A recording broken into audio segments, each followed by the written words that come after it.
할렐루야. 오늘 우리 모든 주일 오전 예배 오신 성도님들을 축복하며 하나님께서 우리들에게 가장 필요한 은혜 부어주실 줄 믿습니다. 우리는요, 계속 지난 1월 동안 팔복의 말씀을 하나하나씩 살펴보았습니다. 특별히 팔복은요, 첫 번째 복부터 네 번째 복까지는 한 가지의 시선이 있었는데, 그 시선이 무엇이냐면 내 안에서 일어나는 변화에 관심이 있었다라는 겁니다. 1부터 네 번째 복은요, 내 안에, 그러니까 내적 변화에 대한 이야기를 다루고 있다라고 할 수 있는데요. 그래서 우리는 하나님 앞에서 내 영적 파산을 깨닫게 되어지고, 내가 이렇게 하나님 앞에 큰 죄인이구나라는 것을 깨달아지는 심령이 가난한 자에 대해서도 살펴보았고, 특별히 나의 죄를 바라보면서 애통하고 아파하는, 눈물을 흘리는 그 애통하는 사람에 대해서도 우리는 살펴보았고, 그리고 내 힘을 내려놓고 오직 모든 것을 주님께 맡기겠다라는 온유한 자에 대해서도 살펴보았죠. 그리고 마지막으로 하나님의 의를 갈망하고 줄이고 목마른 심령에 대해서 우리는 살펴보았어요.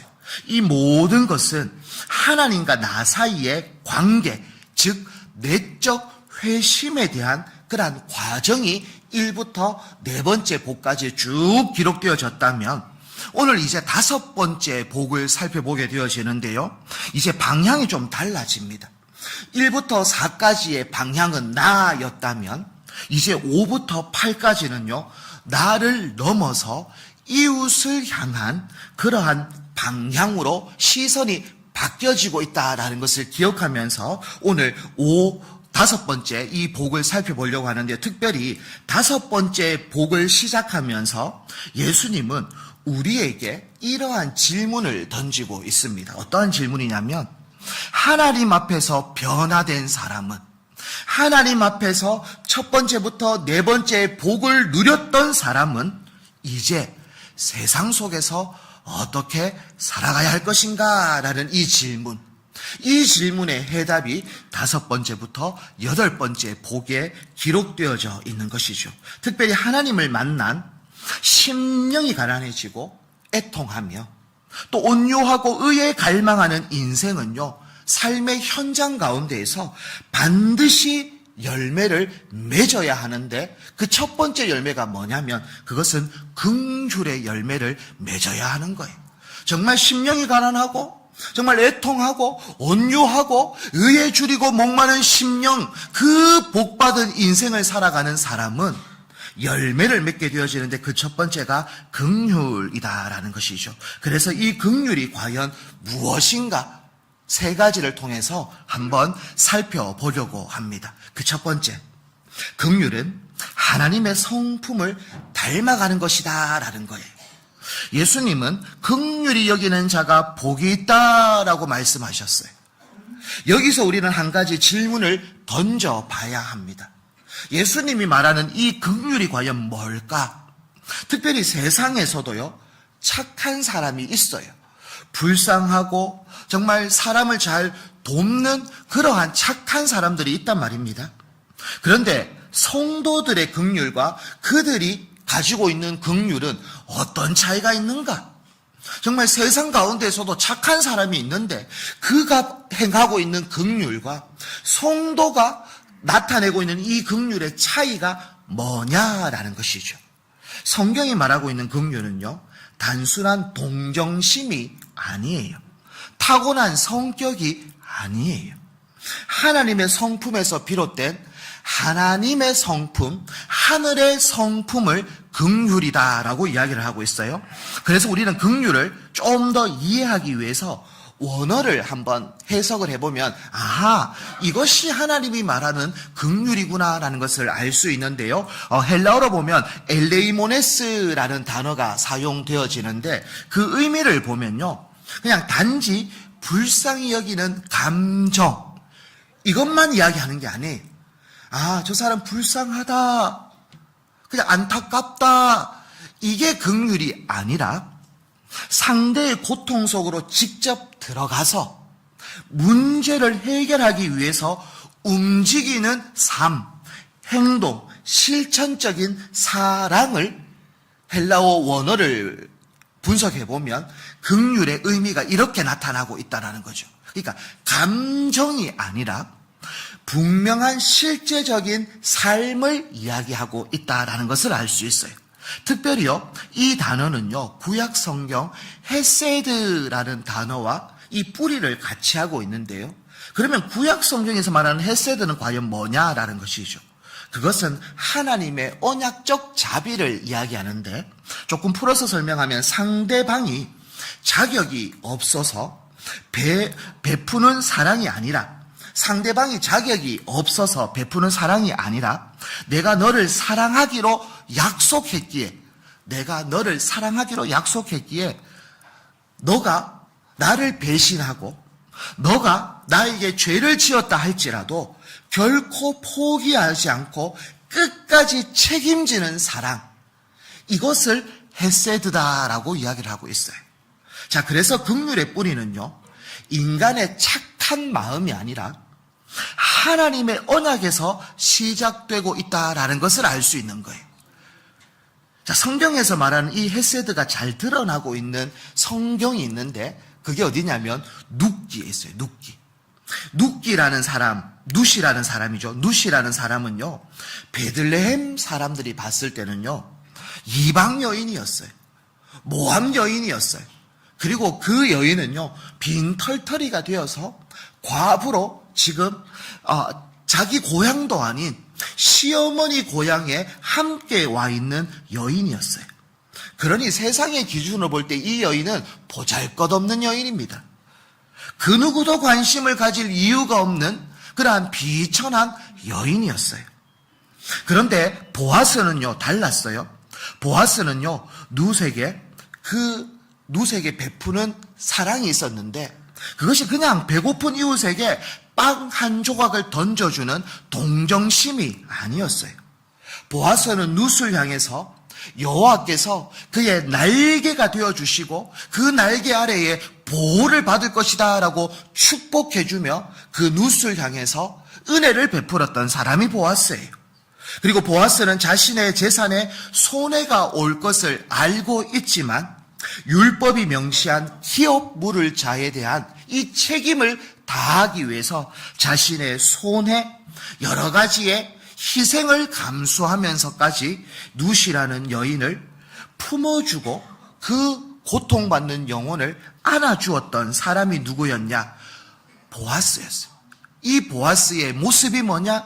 이것이 헤세드다라고 이야기할 수 있는 거예요.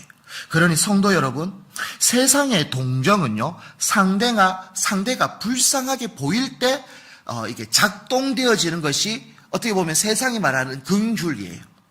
내 기분이 허락할 때만 지갑을 여는 모습을 보이는 것이 세상이 말하는 긍휼이에요.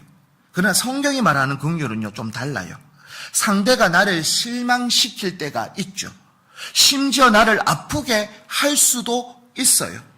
하지만 하나님이 나를 포기하지 않으셨기에 나도 그 사랑의 끈을 놓치지 않겠다라는 결단과 다짐이 포함되어져 있는 것이 헤세드, 긍휼이라는 하나님의 성품인 거예요.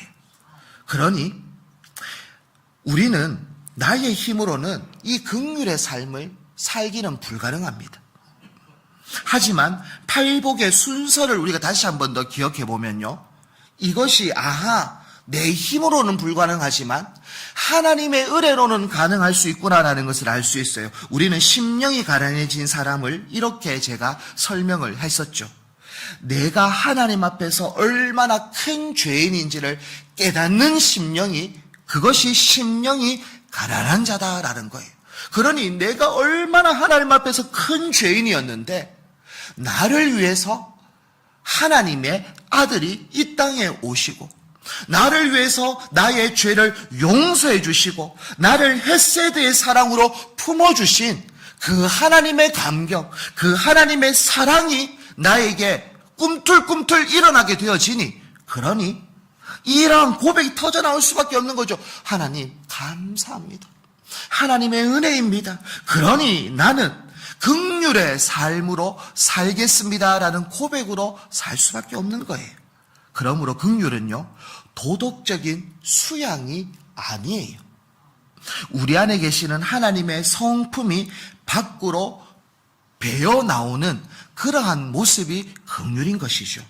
그래서 우리가 누군가를 불쌍히 여기고 그에게 손을 내밀 때 세상은 우리를 통해 하나님의 얼굴을 보게 되어지는 거예요. 긍휼은 그냥 동정과 질적으로 달라요. 왜 그러냐? 하나님의 언약적 성품에서 나타나는 것이 긍휼이기 때문에 이 긍휼의 삶을 살아가는 인생들을 통해서 세상은, 깨어진 세상은, 아하, 하나님은 이러한 분이시구나, 하나님의 모습은 이러한 모습이시구나 라는 것을 누구를 통해서 알 수 있냐면 하나님의 성품을 가지고 긍휼의 삶을 살아가는 우리 한 분 한 분의 모습을 통해서 하나님이 누구이신지를 우리를 통해서 보여줄 수 있는 거예요. 저는 우리 한 분 한 분이 하나님의 성품인 헤세드를, 긍휼을 닮아서 이 땅 가운데 살아갈 수 있는 우리 모든 한 분 한 분 다 되어지기를 축복합니다. 두 번째로 우리가 살펴볼 것은, 긍휼은요, 우리가 받은 은혜에 대한 반응이다라는 거예요. 우리는 때때로 긍휼을 내가 남보다 조금 더 나은 처지에 있기 때문에 베푸는 시혜라고 착각하기도 합니다. 하지만 성경이 말하는 긍휼은요, 결코 높은 자리에서 낮은 곳으로 내려다보는 시선이 아니다라고 이야기를 하고 있어요. 그러면 성경이 말하는 긍휼은 뭐냐면, 내가 하나님의 긍휼을 압도적으로 입은 자라는 사실을 뼈저리게 깨달은 사람만이 보일 수 있는 복음적 반응이다라고 이야기를 하고 있는 거예요. 나에게 베풀어 주셨던 이 긍휼이 너무나 압도적이고 너무나 긍휼이 크기에, 그래서 나도 긍휼의 삶을 살아야지라고 하는 복음적 반응이 긍휼이다라고 이야기를 하는데요. 이 복음적 반응을 예수님은 마태복음 18장에 아주 잘 보여주셨어요. 그게 뭐냐면 1만 달란트 빚진 자에 대한 비유인데요. 우리 성도 여러분, 1만 달란트 빚져 있다라는 것을 우리는요, 이것은 개인이 갚을 수 없는 절망적 상태를 의미하고 있거든요. 오늘날로 1만 달란트를 환산하면요, 한 화로 약 80조 원이 되어집니다. 여러분, 80조 원이 얼마일까요? 이거는 개인이 한평생 벌 수 있는 돈이 아니에요. 대를 이어서 이렇게 평생 벌 수 있는, 갚을 수 있는 그런 금액이 아니에요. 천문학적 금액이에요. 80조 원. 우리가 이렇게 말을 하고 있어서 그렇지 80조 원이라는 것은 상상할 수도 없는 거예요. 그러한 큰 금액을 빚진 자가 있었다라는 거예요. 그런데 이 절망적인 빚을 진 사람을 주인이 어떻게 해주냐면 불쌍히 여깁니다. 그리고 그 빚을 어떠한 조건도 없이 다 탕감해 주어요. 다 탕감해 주었단 말입니다. 이것이 우리가 하나님께 받은 긍휼의 크기입니다.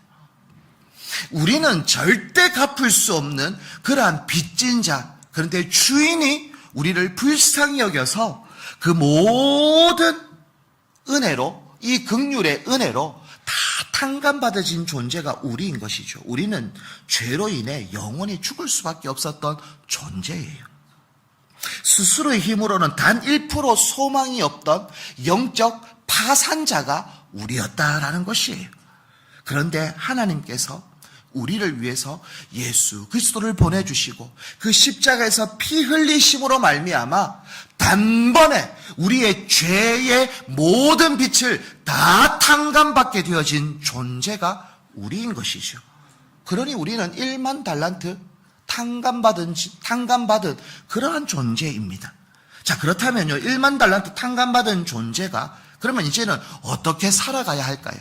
그런데 1만 달란트 받은 사람은요, 이러한 삶을 살고 있어요. 자기가 지금 1만 달란트 탕감을 다 받았어요. 얼마나 감격스럽고 얼마나 기쁩니까? 그런데 이제 집을 향해서 걸어가는 중에 자신한테 100데나리온 빚진 사람을 만난 거예요. 100데나리온은 오늘날로 환산하면요, 한 3개월치 월급 정도 됩니다. 일당을 10만 원으로 했을 때 100데나리온은 100일의 품삯과 똑같은데, 그러면 약 하나로 따지면 1,000만 원 정도가 되어질 수 있을 것 같아요. 1,000만 원 크죠. 하지만 본인이 탕감받은 것은 얼마입니까? 어마어마한 숫자지 않습니까? 그런데 그 100데나리온, 자기에게 빚진 사람을 그래 나도 이만한 은혜 받았으니 너도 용서해 줄게, 너 탕감해 줄게, 이렇게 한 게 아니라 멱살을 잡습니다. 이놈의 돈 갚아라, 가자, 감옥에 가자, 고소하는 모습을 보입니다. 그때 이 모습을 들은 주인이 어떻게 하냐면 마태복음 18장 33절입니다. 우리 33절 다 함께 한번 읽도록 하겠습니다. 시작.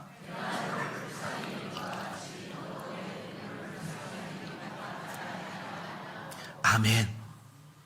내가 너를 불쌍히 여겼는데 너는 왜 동료를 불쌍히 여기지 못하느냐라고 이야기를 하고 있죠. 사랑하는 성도 여러분, 우리가 누군가를 용서하지 못하고 누군가의 연약함을 보며 혀를 차면서 정죄하는 이유가 뭘까요? 내가 받은 1만 달란트의 은혜를 잊어버렸기 때문에 그런 거예요. 내가 탕감받은 1만 달란트의 그 은혜를 기억했다면 내한테 100데나리온의 빚진 사람 당연히 탕감해 줄 수 있죠. 내가 받은 긍휼의 크기가 이만한데 요만한 긍휼을 왜 못 나타나겠습니까? 그런데 1만 달란트의 은혜를 싹 잊어버리니까 요만한 긍휼도 베풀 수 없는 그러한 사람이 되어지는 거예요. 내가 얼마나 비참한 죄인이었는지, 그리고 그 비참한 속에서 얼마나 말도 안 되는 큰 사랑을 받았는지를 다 망각해버리니까 우리 안에는 긍휼은 없고 독선만 남고 판단만 남고 정죄만 남게 되어지는 거예요. 그래서 성도에게 있어서 긍휼은요, 의무이기 이전에 감격의 열매이다라는 것을 기억을 해야 되는 거예요. 그렇구나. 긍휼의 삶은 은혜를 내가 이만큼 받았고 긍휼을 이만큼 입었기 때문에 내가 감격하면서 감사하면서 나타내야 할 삶의 열매이구나라는 것을 알 수 있는 것이죠. 내가 누군가를 용서하고 누군가의 아픔에 동참할 수 있는 이유는요, 내 인격이 훌륭해서가 아니에요. 1만 달란트라는 죽을 죄를 탕감받았기에 내 곁에 있는 지체의 100데나리온 같은 허물을 덮어줄 수 있는 이유가 되어지는 거예요. 내가 이만한 은혜 받았는데 요만한 은혜를 못 베풀면서, 긍휼을 못 베풀면서 산다라는 것은 은혜를 다 까먹고 살아가는 배은 망독한 삶을 살아가는 인생이 되어지는 거죠. 그러니 오늘 예수님은 우리에게 이야기하고 있는 거예요. 너가 받은 은혜가 얼마이냐라고 묻고 있어요. 우리가 받은 은혜가 얼마입니까? 1만 달란트 탕감받은 존재이다라는 것을 기억하셔서 내 마음을 닫게 하는 사람, 어찌 보면 내 이가 바득바득 갈리는 이해되지 않는 그 사람을 보는 것이 아니라 내 손에 쥐어진 1만 달란트 탕감받은 이 증서를 바라보면서, 십자가를 바라보면서 다시 내 속에 긍휼을 회복할 수 있는 우리 모든 믿음의 권속들 다 되어지기를 축복합니다. 그것이 예수님이 말씀하고 계시는 긍휼의 삶의 모습이다라는 거예요. 자, 우리는 세 번째를 살펴보려고 하는데요, 긍휼은 반드시 행동으로 나타나야 한다라는 거예요. 어떤 이들은 긍휼을 그저 따뜻한 마음이다라고 이야기하기도 합니다. 그러나 성경이 말하는 긍휼은요, 감정의 머무름이 아니라 발과 손의 움직임이다라고 이야기를 하고 있어요. 긍휼은 그냥 불쌍하다, 안타깝다, 그렇게 그냥 내 감정의 머무름이 아니라 결국 손과 발로 삶을 살아가야 하는 것을 이야기하고 있어요. 그래서 야고보서 2장 16절은 이렇게 이야기하고 있는데 우리 함께 한번 읽겠습니다. 시작.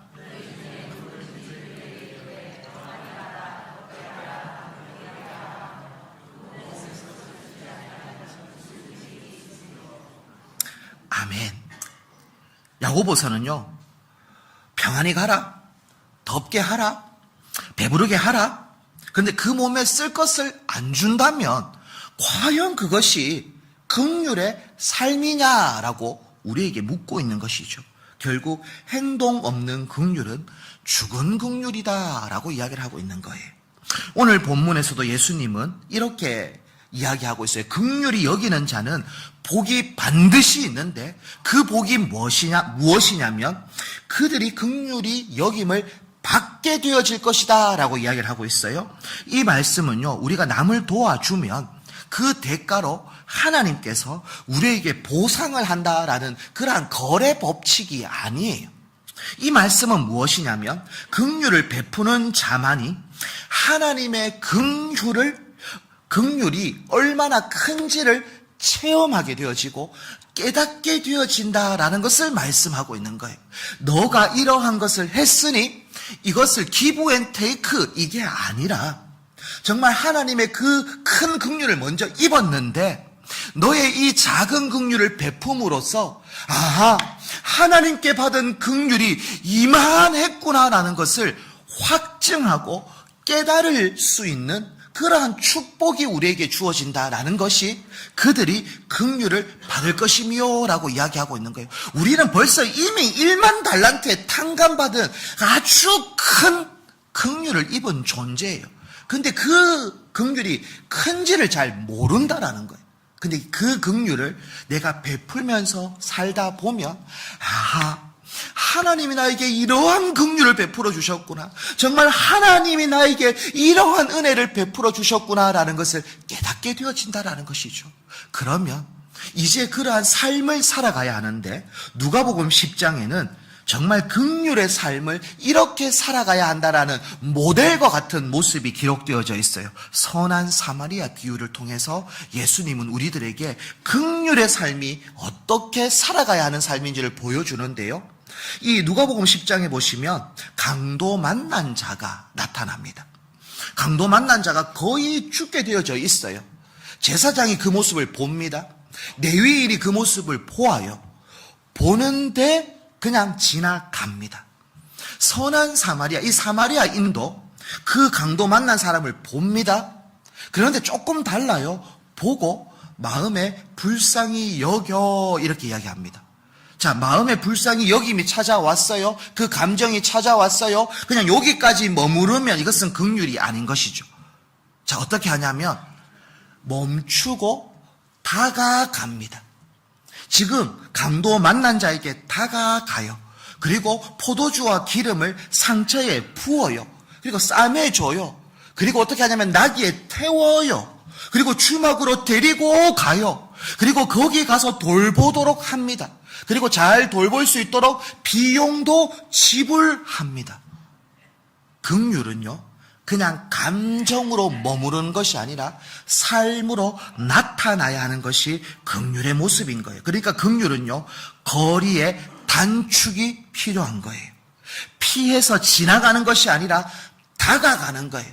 강도 만난, 어떻게 보면 나에게 원수와 같은 그러한 사람, 정말 하나님 앞에 긍휼을 베풀어야 하는 그러한 사람들이 우리 주변에 분명히 있음에도 불구하고 우리는 피해서 지나갈 때가 있단 말입니다. 근데 피해서 지나가는 것이 아니라 멈추고 다가가는 것이 긍휼이요. 그리고 긍휼은 시간을 내어주는 것이 긍휼이요. 긍휼은 손을 가지고 섬기는 것이 긍휼이요. 그리고 지갑을 열 수 있는 것이 긍휼이다라는 것을 사마리아 이 모습을 통해서 우리들에게 이야기해주고 있는 것이죠.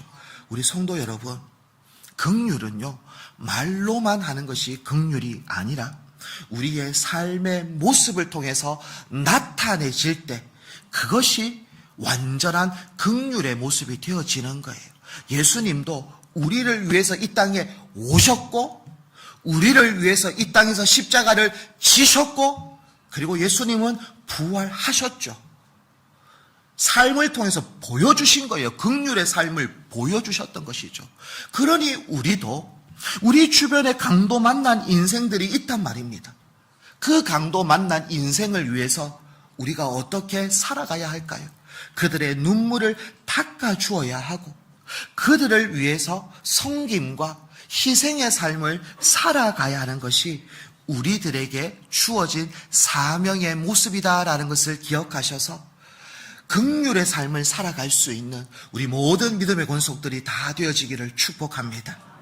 내가 누군가를 용서할 때 하나님이 나를 용서하신 그 평안이 우리의 심령 가운데에 가득하게 채워질 거예요. 내가 누군가의 짐을 나누어질 때 주님이 내 인생의 짐을 함께 짊어지면서 걸어가시게 되어지는 거예요. 그래서 우리는 긍휼히 여기는 자가 하나님의 긍휼의 여기심을 받는다라는 이 은혜를 기억하셔서 늘 우리의 삶의 현장 가운데에 강도 만난 이웃을 찾고 또 찾고 또 찾아서 그들을 보살피고 돌볼 수 있는 믿음의 모든 권속들이 되어지기를 축복합니다. 주님은 우리에게 이렇게 명령하고 있는 거예요. 가서 너도 이와 같이 하라라고 이야기를 하고 있어요. 관념 속에 갇힌 긍휼이 아니라 손과 발로 써 내려가는 긍휼의 삶을 살라고 예수님은 우리에게 이야기하고 있는 거죠. 우리가 긍휼을 흘려보내는 통로가 되어질 때 하늘에 마르지 않는 긍휼이 저와 여러분 삶 가운데에 충만하게 이루어질 줄 믿습니다. 저는 이제 설교를 마무리하려고 하는데요. 오늘 저는 3가지의 말씀을 나누었어요. 먼저는 긍휼은 하나님의 성품이다라는 것을 나누었고, 우리가 받은 은혜에 대한 반응이 긍휼이다라는 것을 나누었고, 반드시 행동으로 증명되어져야 한다라는 것을 함께 나누었습니다. 자, 그렇다면 이제 우리는 이 말씀을 받았는데, 이 말씀을 받고 이제 예배당 문을 나서서 세상 가운데로 나아갈 터인데, 그렇다면 이 긍휼의 복을 어떻게 완성할 수 있는가? 좀 적용하는 마음으로 간단하게 3가지를 적용해 보려고 하는데요. 먼저는 판단의 자리에서 내려와 곁의 자리로 옮겨가야 돼요. 우리는 누군가의 어려움을 볼 때 너무나 쉽게 우리는 판단합니다. 저 사람은 왜 저렇게 사노? 아이고, 저 게을러서 그렇다.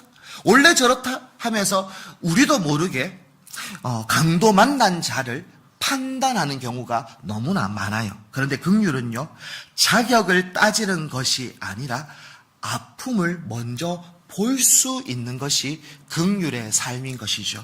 그러니 저는 이번 한 주간 누군가를 정죄하고 싶은 마음이 들 때가 있을 거예요. 어떠한 사람을 판단하고 싶은 마음이 들 때가 있을 거예요. 그때 우리는 예수님이 십자가에서 하셨던 이 말씀이 좀 기억났으면 좋겠어요. 어떤 말씀입니까? 저들의 죄를 사하여 주옵소서. 저들의 죄를 사하여 주옵소서라고 하셨던 그 예수님의 음성이 기억나서, 그렇지, 판단을 멈추고 강도 만난 자의 아픔을 볼 수 있는 우리가 다 되어질 수 있기를 축복합니다. 그러면 2번째로 우리가 적용해야 될 것은 내가 흘려보내야 할 사람을 구체적으로 정해야 된다라는 거예요. 막연한 사랑은요, 아무도 구원하지 못해요. 오늘 설교를 듣고 이제 찬양을 하고 기도를 곧 하게 되어질 건데요. 그때 나에게 강도 만난 사람은 누구인지를 찾아야 돼. 그냥 그래, 긍휼의 삶 살아야지. 아니요, 이거는 절대 못 살아요. 딱 한 사람이 떠올라야 돼요. 그것이 남편일 수도 있어요. 그것이 아내일 수도 있어요. 그것이 자녀일 수도 있어요. 그것이 이웃의 어떤 사람일 수도 있어요. 직장 가운데 누군가일 수도 있어요. 하지만 분명히 그 한 사람이 떠올라져야 돼요. 아하, 하나님께서 나에게 이 강도 만난 사람을 붙여주셨구나. 그래서 그 강도 만난 사람을 위해서 여러분이 이번 한 주 진짜 기도하셔야 하고, 정말 그 영혼을 위해서 눈물을 흘려서 기도하고, 혹 가능하다면 정말 그 영혼에게 메시지를 보낼 수 있고, 정말 그 영혼이 가족이라면 사랑한다라고 고백할 수 있는 그러한 실천이 우리들에게 있어야 돼요. 그럴 때 진짜 내가 긍휼의 삶을 살아갈 수 있다라는 거. 그래서 정말 이 예배당 문을 나서기 전에 나에게 강도 만난 사람은 누구인지를 확실하게 정하고, 그렇게 그 사람을 위해서 한 주간 눈물을 흘리며 기도할 수 있는 우리 모든 믿음의 권속들이 다 되어지기를 축복합니다. 마지막으로 우리가 세 번째 적용할 것은 긍휼을 베풀 때 내가 살게 되어진다라는 것을 확실하게 믿어야 한다라는 거예요. 내가 누군가를 불쌍히 여겨 도와줄 때 하나님이 더 큰 긍휼로 내한테 그렇게 채워주신다라는 것을 믿어야 그 다음에 긍휼을 또 베풀 수 있는 거예요. 아하, 하나님은 내가 긍휼의 삶을 사는 것이 바보라서 정말 이렇게 사는 것이 아니라 하나님의 뜻이라서 그렇게 살고 있다는 것을 하나님은 알기에 나에게 더 큰 은혜로 채워주신다라는 확신을 가지고 좁은 길이지만 긍휼의 길을 살아간다라는 이 확신을 갖고 한 걸음 한 걸음 걸어갈 수 있는 우리 모든 믿음의 권속들이 다 되어지기를 축복합니다. 하나님은 긍휼히 여기는 자를 긍휼히 여겨주신다라는 약속을 우리에게 해주셨어요. 이 약속이 믿어지기를 축복합니다. 이 약속을 붙잡고 십자가의 길을 온전히 걸어갈 수 있는 우리 한 분 한 분 다 되어지기를 축복합니다. 정말 하나님께서는 이번 한 주간 이 약속을 믿고 살아가는 우리들 한 분 한 분 가운데에 하나님의 긍휼이 흐르는 강가로 만들어 주실 것이고 하나님의 한량 없는 은혜로 덧입혀 주실 줄 믿습니다. 그래서 낙심하지 말고 좌절하지 말고 포기하지 말고 끝까지 십자가의 길, 특별히 긍휼의 길을 걸어가는 우리 모든 성주중앙의 권속들 다 되어지기를 축복합니다. 우리 함께 찬양하면서 기도하면서 나아가기를 원하는데요. 하나님 아버지의 마음이라는 찬양이에요. 정말 가사를 생각하시면서 우리 함께 정말 하나님 앞에 고백하면서 긍휼의 삶을 살겠습니다. 다짐하면서 찬양하며 기도하며 나아가겠습니다. 함께 찬양합니다. 아버지 당신의 마음이 있는 곳에 나의 마음이 있기를 원해요. 아버지 당신의 눈물이 고인 곳에 나의 눈물이 고이길 원해요. 아버지 당신이 바라보는 영혼에게 나의 두 눈이 향하길 원해요. 아버지 당신이 울고 있는 어두운 땅에 나의 두 발이 향하길 원해요. 나의 마음이 아버지의 마음 알아. 내 모든 뜻 아버지의 뜻이 될 수 있기를 나의 온몸이 아버지의 마음 알아. 내 모든 당신의 상대. 우리 한 번 더 고백합니다. 아버지 당신의 마음이 있는 곳에 나의 마음이 있기를 원해요. 아버지 당신의 눈물이 고인 곳에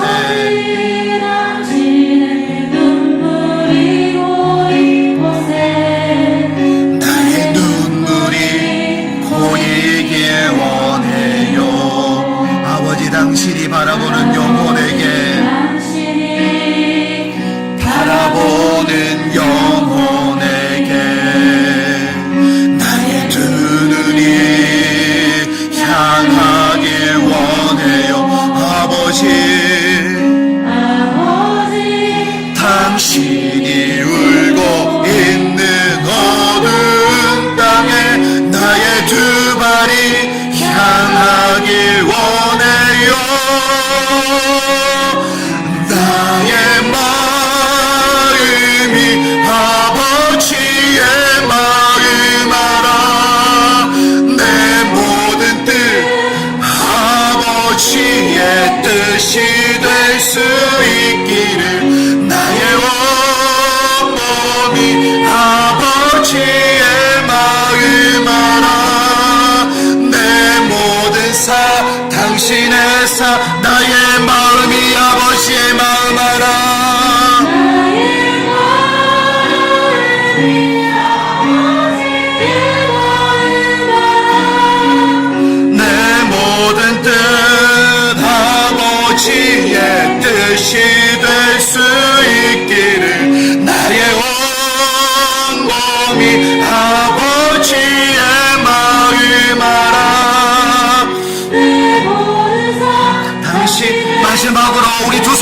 나의 마음이 아버지의 마음 알아. 나의 마음이 아버지의 마음 알아. 내 모든 뜻 아버지의 뜻이 될 수 있기를 나의 온 몸이 아버지의 마음 알아. 내 모든 삶 당신의 삶 되기를. 우리 가슴에 손을 얹고 우리 오늘 말씀을 기억하면서 우리 합심해서 통성으로 기도하며 나아가기를 원합니다. 하나님, 나는 1만 달란트 탕감받은 죄인임을 고백합니다. 주여, 나에게 베풀어 주셨던 하나님의 한량없는 긍휼의 은혜를 기억하며 나아갑니다. 하나님, 다시 한 번 더 내 안에 하나님의 긍휼이 회복되어지게 하여 주시옵소서. 하나님, 이제 관념적인 사랑에 머물지 않고 오늘 내가 만나야 하는 강도 만난 이웃을 위해 나의 시간과 물질을 기꺼이 흘려보낼 수 있는 실천하는 긍휼의 삶을 살아가는 인생 되어질 수 있도록 인도해달라고 주님 3번 찾고 통성으로 기도하도록 하겠습니다. 주님 찾습니다. 주여, 주여, 주여. 하나님 아버지여, 온전히 우리가 하나님 아버지 앞에 은혜 받은 인생임을 고백합니다. 하나님 아버지, 나는 1만 달란트 빚진 탕감받은 존재임을 깨닫게 되어짐을 감사합니다. 하나님 아버지, 나는 이 큰 죄인이었고 하나님의 은혜 없이는 살아갈 수 없는 그러한 죄인이었음을 고백하며 나아가오니 하나님의 은혜를 받은 자로 하나님 이제는 살기를 소망합니다. 하나님 아버지, 100데나리온 받은 그 빚진 자를 긍휼히 여길 수 있는 하나님 긍휼의 삶을 살아갈 수 있는 우리 한 분 한 분 다 되어질 수 있도록 하나님 인도하여 주시옵소서. 하나님, 내 주변에 강도 만난 이웃이 분명히 있습니다.